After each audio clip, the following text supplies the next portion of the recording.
Hi, welcome to another Scraplift Crafternoon. This week we are scrap lifting our very own Scrapping on the Fly. Happy birthday to you, Kristen. I hope that you have a wonderful birthday, eat lots of cake and get lots of presents. So I am going to be putting her layout up here in the corner.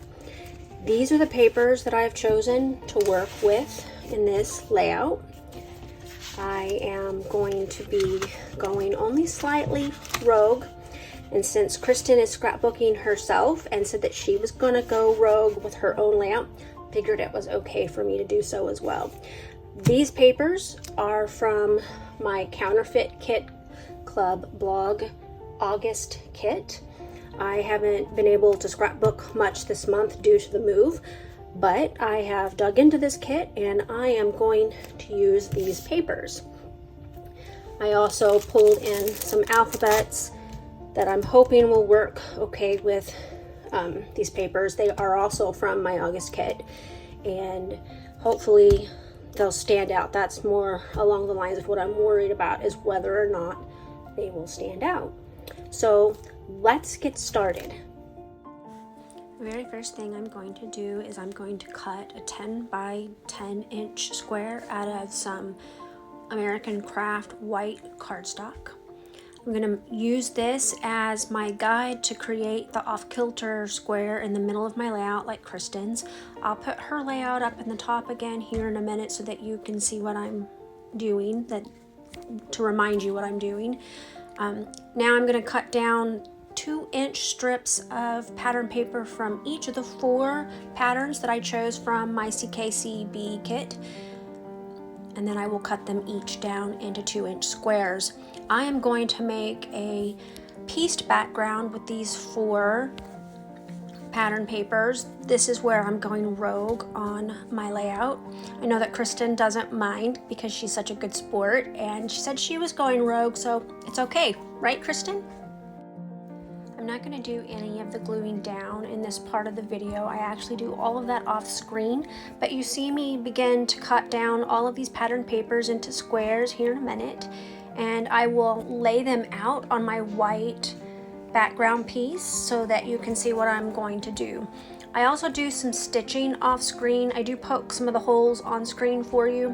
You've seen me stitch before. You can watch any of my other videos. I stitch on just about every layout I do. Once in a while I'll skip it, but I'm definitely not skipping it here.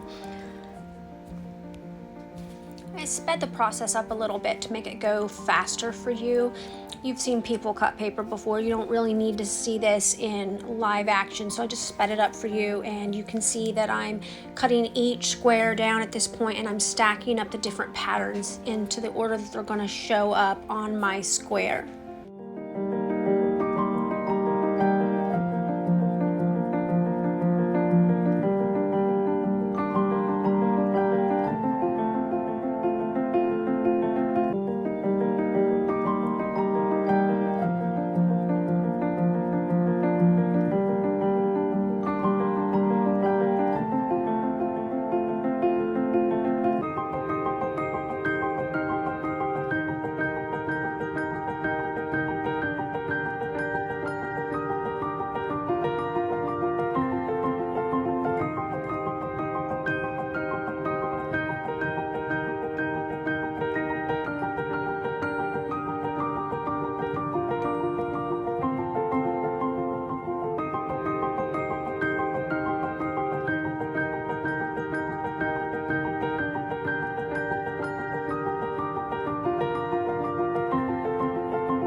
Notice as I lay out the squares onto my layout that at the very end I'm missing one square.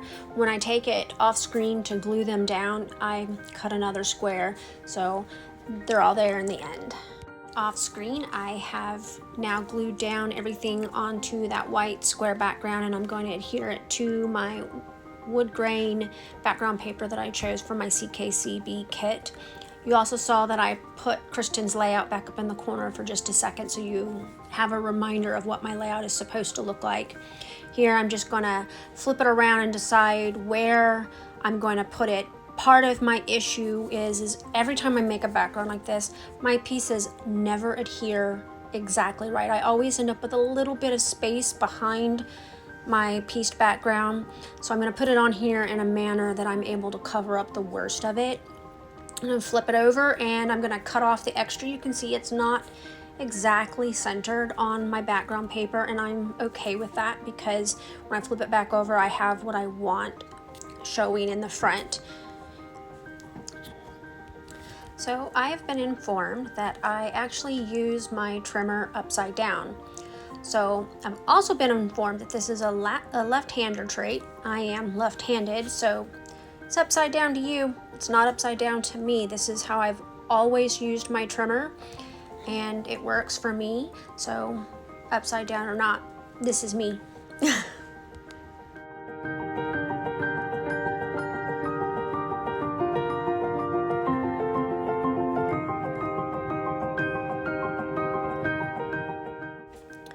So here's where I began to poke the holes on the piece background for my hand stitching that I do off camera. I noticed when I was stitching each line on the edge there, the very final stitch didn't want to stay straight. I ended up using a piece of washi on each end to tack it down so that it would stay straight. I do keep an old roll of washi tape on my desk that I use for things like this. I use it when I'm stamping, I use it when I'm die cutting. If I'm not going to use it on a layout, I might as well get some use out of it. So I do have a very old piece.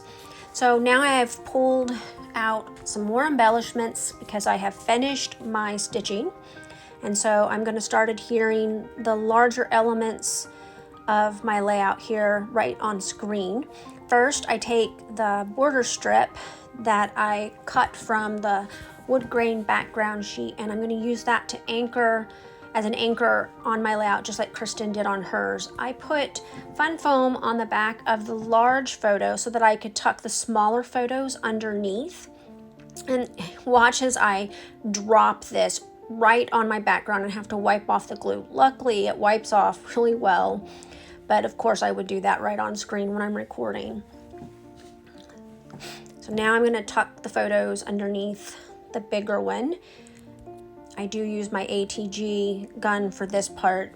I find that it sticks better than the glue, and I've already got a pretty good idea of where I want the photos, so it's really easy to just adhere them. I have chosen elements from my CKCB August kit. I will link that down below for you so that you can see the inspiration kit as well as the Master Forgers and guest design teams blog hop that we do every month on the 1st. So I'll link that below. If you're interested in CKCB, you'll get all the information you need from that link. So I used the packaging from the puffy stickers that I'm using in this layout to line up my title.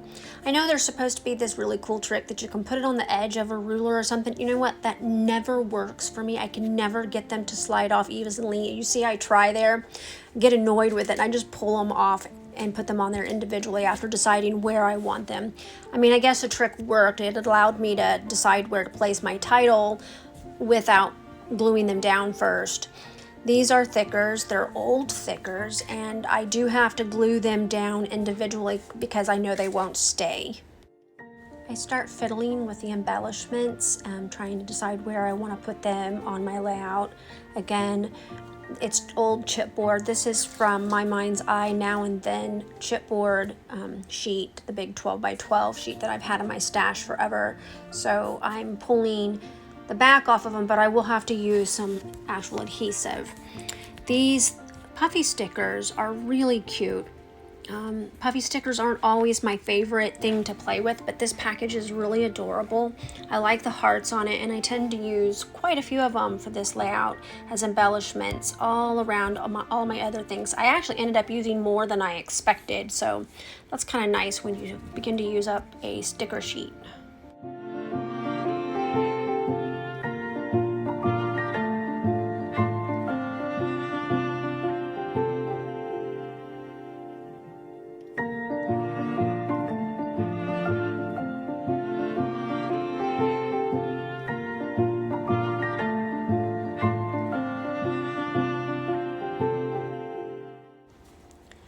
So off camera, I finished some detail work of my layout. I pin stitched around the labels. I added 3 more labels with journaling and the date. I also added some butterfly stickers from my CKCB kit as well.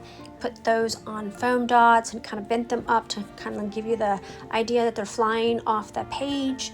I added some foam adhesive behind some of the pieces just so that each piece would be level on my layout, and I glued down my thickers.